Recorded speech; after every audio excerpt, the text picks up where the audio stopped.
నమస్తే, నేను Vamshi. Welcome to I news. వయసు పెరిగే కొద్దీ జ్ఞాపక శక్తి తగ్గిపోవడం అనేది ప్రకృతి నియమం అనుకుంటాం. కానీ కొందరి విషయంలో ఇది అబద్ధమని శాస్త్రవేత్తలు నిరూపించారు. 80 ఏళ్లు దాటినా కూడా 40 ఏళ్ల యువకుడి మెదడులాగే షార్ప్ గా పనిచేసే సూపర్ ఏజర్స్ వెనుక ఉన్న ఆ రహస్యం ఏంటి? మెదడుకు తుప్పు పట్టకుండా ఉండాలంటే మనం ఏం చేయాలి? ఈ స్టోరీలో తెలుసుకుందాం. వయసు కేవలం ఒక సంఖ్య మాత్రమే అని చాలా మంది చెబుతుంటారు. కానీ మెదడు విషయంలో ఇది అక్షరాల నిజమని శాస్త్రవేత్తలు స్పష్టం చేస్తున్నారు.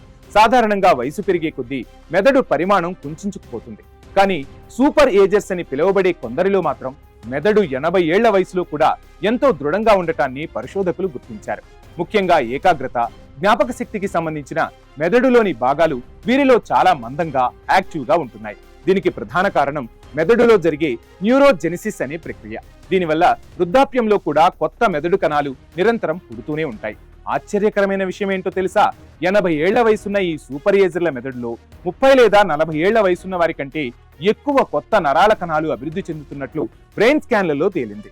వీరి మెదడుకు ఉన్న ఈ విలక్షణమైన న్యూరోప్లాస్టిసిటీ సామర్థ్యం వల్ల వీరు ఎప్పుడూ చురుగ్గా ఉంటున్నారట. కేవలం శారీరక వ్యాయామమే కాదు, మెదడుకు నిరంతరం పని చెప్పడం వల్ల ఈ అద్భుతం సాధ్యమవుతుందని శాస్త్రవేత్తలు వివరిస్తున్నారు.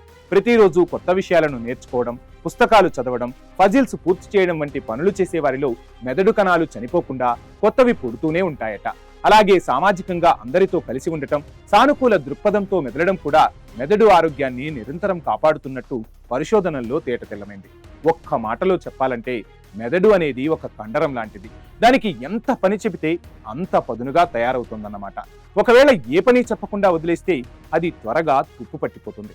అందుకే వృద్ధాప్యంలో కూడా జ్ఞాపక శక్తి మందగించకుండా ఉండాలంటే నిరంతరం మెదడుకు సరికొత్త సవాళ్లు విసరాలని నిపుణులు సూచిస్తున్నారు. ఈ పరిశోధన భవిష్యత్తులో అల్జీమర్స్, డిమెన్షియా వంటి భయంకరమైన వ్యాధులకు అడ్డుకట్ట వేయడంలో ఒక మైలురాయిగా మారనుంది అనటంలో ఎటువంటి సందేహమూ లేదు.